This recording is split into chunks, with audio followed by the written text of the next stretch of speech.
எல்லாருக்கும் வணக்கம். இது உங்கள் யாஸ்ரின் பிசி சேனல். இன்னைக்கு நம்ம என்ன பார்க்க போறோம் அப்படின்னா, தமிழ்ஸ் வெளியிட்டுள்ள குரூப் 4 அடிப்படையில் சுதந்திர போராட்டத்தில் பெண்களோட பங்கு எவ்வளோ அதை பற்றி தான் இன்னைக்கு பார்க்க போகிறோம்.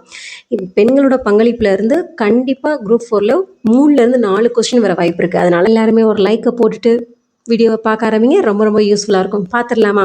அதோட அறிமுகம் பாருங்கள். தமிழ்நாட்டோட பெண்கள் இப்போ இருக்க பெண்கள் வந்து எப்படி இருக்காங்கன்னா, கல்வியில் மட்டும் இல்லை, இசை, நடனம், விளையாட்டு, இராணுவத்தில், காவல்துறையில், ஃப்ளைட் போட்டதுன்னு எல்லாத்துலேயுமே கலக்கிட்டு இருக்காங்க இப்போ பெண்கள். ஆனால் அப்போ பெண்கள் முன்னேற்றத்திற்கு எவ்வளோ தடை இருந்துச்சு. அந்த தடையெல்லாம் உடைச்ச ஒவ்வொரு பெண் வெற்றியாளரை பற்றி பார்த்துடலாமா?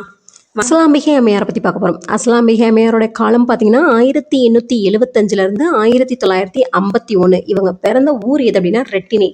ஆற்காடு மாவட்டம் திண்டிவனம் தாலுக்காவை சேர்ந்தது அந்த ரெட்டினைங்கிற கிராமம். இந்த ரெட்டினை கிராமத்தில் 1875 பிறந்திருக்காங்க.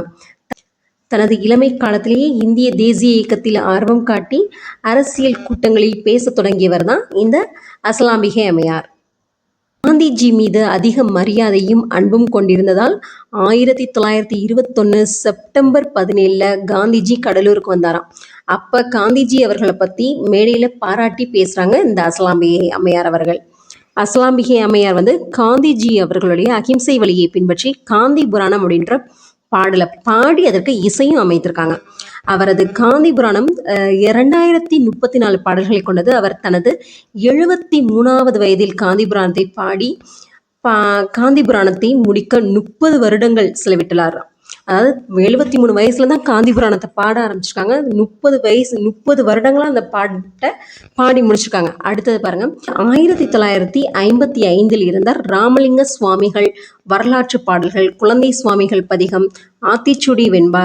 இதனால தான் என்ன அப்படின்னா, தற்கால அவையார், அதாவது இன்றைய அவையார், தற்கால அவையார், அதனால் அவள் தற்கால அவையார் என்று அழைக்கப்பட்டாள். அஸ்லாம்பிகை அம்மையாரின் பணி குறித்து வி கல்யாண சுந்தரனார் தனது சுயசரிதையில் குறிப்பிட்டுள்ளாராம். இதில் உள்ள முக்கியமான பாயிண்ட்ஸ்லாம் பாருங்க.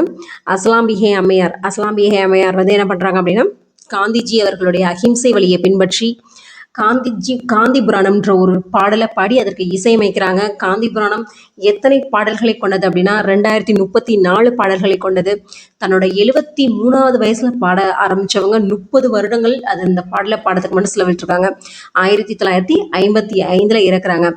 இவங்க அடுத்து பாடின முக்கியமானது என்ன, ராமலிங்க சுவாமிகள் வரலாற்று பாடல்கள், குழந்தை சுவாமிகள் பதிகம், ஆத்திச்சுடி நலவெண்பா, திலகர் புராணம் போன்றவற்றையெல்லாம் எழுதுறாங்க. அதனால் தற்கால அவையார், இது ரொம்ப முக்கியமானது. இன்றைய அவையார், தற்கால அவையார் என்று அழைக்கப்படுபவர் யாருன்னா அஸ்லாம்பிகை அம்மையார் அவர்கள் தான்.